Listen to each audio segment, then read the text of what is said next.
Hey guys, and welcome back to the channel. Are we about to see the end of parking stalls in new Metro Vancouver developments? Real quick, if this is your first time to the channel, my name is Hassan. I'm a real estate agent in the Vancouver area, and I make educational real estate content to help you on your real estate journey. When I'm not making videos like this, I'm helping people just like you buy and sell real estate across the Lower Mainland. So if that sounds interesting to you and you want to chat with me one-on-one, you can book me for a free call in the Calendly link below or on screen, and subscribe to this channel so you don't miss a future video. All right, so we're gonna hop right into it. Are we about to see the end of parking stalls in new developments? In order to answer this question, I'm gonna give you a bit of a background on how parking stalls work in these new projects and some changes that happened last year that may be paving the way, paving the road for this to be a reality in the future. So for starters, when a developer is putting together an application, they basically have to have a certain amount of parking stalls per unit in a development,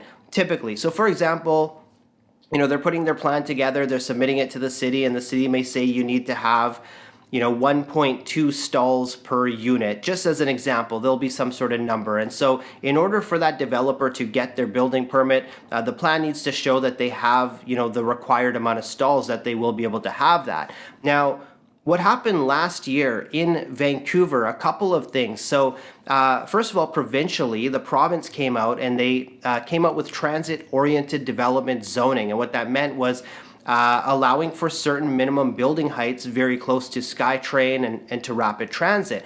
And so in doing so, what the province said is they said, if you're close to SkyTrain, we're going to scrap these minimum parking requirements. We're gonna not require developers to have any amount of stalls if they don't want to in those projects that are close to SkyTrain. Now, what happened last year in addition to this is Vancouver itself, Vancouver proper, the city, decided to take that one step further and said, we're going to scrap minimum parking requirements overall for new projects moving forward. So again, developers don't have to build any amount of parking stalls. Now, to understand why this may be a big deal, what's the whole premise behind this is, parking is expensive for a developer to build, not just from a real estate perspective, because anything that takes up real estate in Vancouver, in Burnaby, Coquitlam, wherever it is, there's an intrinsic and a tangible value to that. And so when developers are building out parking stalls, that costs the developer a significant amount of money. In the Vancouver study from last year, they were estimating a parking stall could cost up to $100,000. The most recent study I just read estimated it at over $200,000. Now, I think that's a bit of a stretch for one parking stall.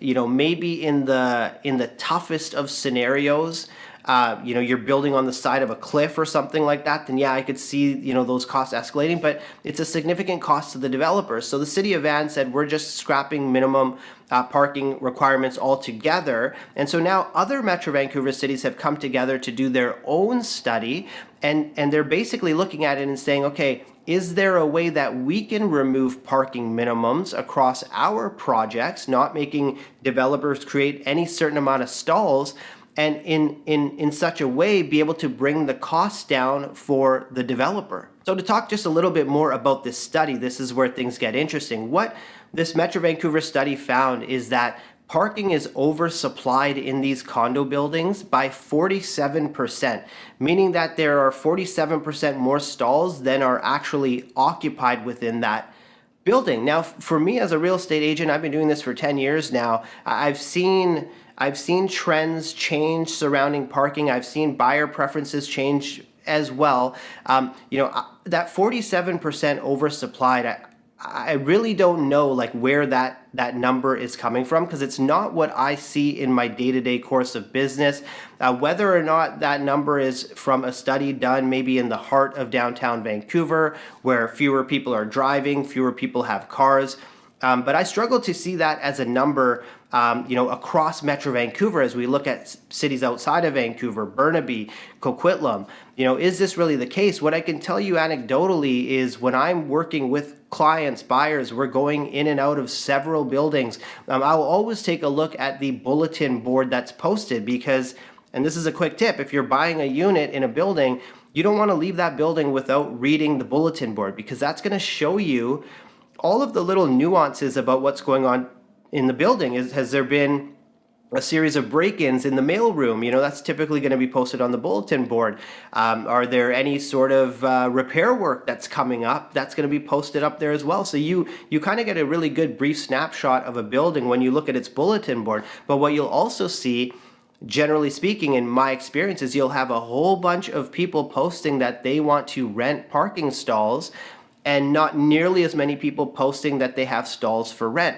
So that 47% number, it's beyond what I see in my day-to-day. And so ultimately what may end up happening after this study is Metro Vancouver may follow Vancouver and say, okay, no parking minimums for developers. Now, this doesn't mean that, developers are gonna, hallelujah and say, okay, we're not gonna build any sort of parking, because parking is a very important part of a condo unit. I may not need to tell you that, but a lot of buyers, for most of them, again, in my experience, it's mandatory to have that parking stall. But when you put it over to the developer and you say, you can or you can't, the developer is obviously going to build some stalls, but how is that going to work ultimately for the consumer? Because at optic level, a lot of people look at it and say, okay, awesome. If the costs come down for the developer, if they're building less stalls, then that's going to make housing more affordable.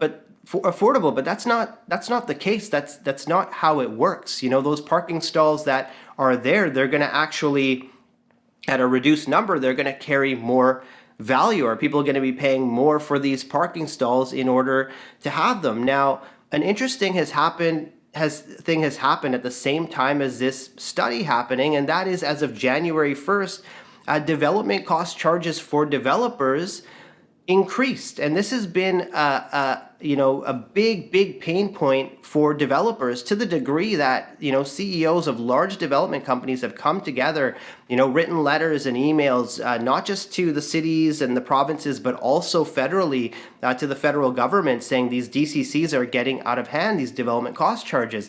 And so when I look at this from an outside perspective, I see cities here basically coming together and trying to make development more affordable for the developers by saying, look, if we remove parking minimums, now you can create less stalls.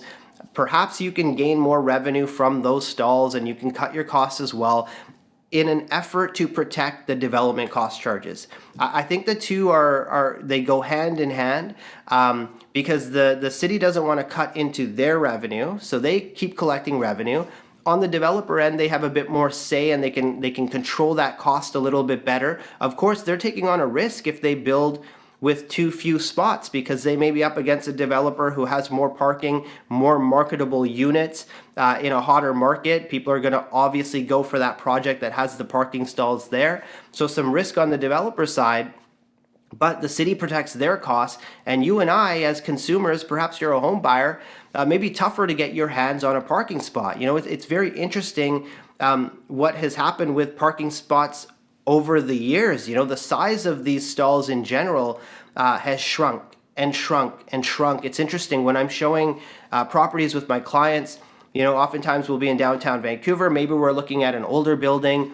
We'll go downstairs. We'll look at the parking stall, and it'll say small car spot on the stall, but it is a full size spot, that you would get today. Now, when I go into a newer building and I hear, okay, it's a small car spot, we got to go check it out, I don't know what I'm going to be walking into with that small car spot. It's been in the news where there's been some spots that, although they meet the legal requirement, because they have obstruction on both sides, people can't get in and out of their cars. Like, it's that difficult because of how tight that real estate has become. So these stalls have shrunk. And that's another tip for you as well, is, if you are buying a condo, it may go without saying, but you absolutely 100% want to physically view that parking stall, even if your realtor confirms that, hey, there's a parking stall included.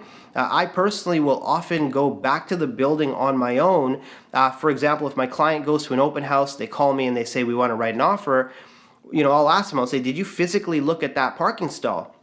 And some of them will say, no, I don't really care. Like, as long as there's a stall, it's good. And I'll book my own viewing on my own to go to make sure that this is a sizable spot and you can actually fit your car in it. But the moral of the story is, that space is becoming a premium. The space in the parkade is becoming a premium. As unit sizes shrink, so do the parking stalls. So, what does a future look like now if we're outside of Vancouver? Maybe we're not super close to SkyTrain, and now all of a sudden the amount of parking stalls are reducing because of this study by Metro Vancouver, and now they're saying no parking minimums, and developers are saying, okay, we have to find a way to keep our costs down, so we're going to have to weigh out this risk reward. We're going to start building less parking. Well, think about what's going to happen on our streets, right? The streets are already crowded as it is, so you're going to have many people that require cars parking on the street. I think what the study doesn't really take into consideration is, as much as you want to shove taking transit down people's throats, for certain people, it's just not going to happen. For certain professions, careers, for certain people that have family elsewhere, they are going to have vehicles. An interesting part in this study as well is they found that per unit, the amount of cars required varied from 0.6 to 1.91. And so what that tells you is the disparity between household in terms of how many stalls they need is so vast. You can't really find an average. You have two numbers that are so far apart. So you either have people that really, really rely on their vehicles, and then you have people that just don't need it. Perhaps they're right at SkyTrain, they're commuting into downtown, they have an office job, whatever it might be. But now we have, people are going to be more people are going to be parking on the streets. So the streets get crowded, and now, you're parking a couple blocks away to go into your unit, into your condo building, and you're doing this at 11, 12 at night when you get home. Now you're having to walk and get into your unit. The other thing which, you're certain to see if this were to happen is, again, we talk about real estate being valuable, and so when you take up, real estate, when there's less in that building, the street becomes more valuable. Now you're going to see areas that do not have pay parking on the streets. They're going to have pay parking on the streets because the cities are going to look at it and say, well, everyone wants to park on these streets. People are parking illegally. These are free parking. Everyone's, hovering around for these spots. It's always congested, always crowded. Well, maybe we can reduce some congestion then if we just add some pay parking there. It'll reduce the congestion. Not as many people are going to want to park there. And so now you're going to be paying even more revenue into the city by parking on the street because you don't have a stall in your actual building. Now, before I sign off, I want to say that it's been really hard for the cities too. Like, when it comes to development cost charges and taxes, etc., it makes up about 30% of a new unit. And so you look at that at eye level, and that's just way too large of a number. Now, what happened last year is when the province did their mass rezoning, it took out a key revenue piece for the cities. They were able to basically get community amenity contributions from developers, financial contributions, in order to rezone property. But that revenue piece got pulled away from them now. And so their revenue takes a massive hit by not being able to get those amenity contributions. And so, them trying to protect their development cost charges, I can understand it. Where we're seeing these cities struggle now is being able to provide, rec centers and school facilities and all of these sort of, things that enrich a neighborhood. We're going to see that stuff scaling back, whether you believe it or not. We are in a recession right now. You may think we're teetering on the edge or we're not there, we're going to come out of it, but we're in a recession, and cities feel that too. Where do they get their funding from? They get it from taxation. They get it from, the federal government housing accelerator fund. They get some money that way, but they've had a big chunk of their revenue, pulled out as well. And that's the revenue that they use to kind of build our city for the future. So, again, I think this is an effort to say, look, we're trying to make it easier on developers. This is not something they're going to publicly say, but they're basically saying, look, developers, we can help you reduce your costs in this way, but you want to talk DCC charges? We're not having it. So there you have it, guys. I hope you learned something from this video. If you did, share it with a friend, like the video, and consider subscribing if you like weekly real estate content. And again, if you're in the Vancouver area or the Fraser Valley, you want to chat real estate with me one-on-one, you can book me for a free call, or you can just give me a call, send me a text, send me an email, whatever works for you. I'd be happy to chat with you. But I want to thank you again for watching this video, and I look forward to seeing you next time.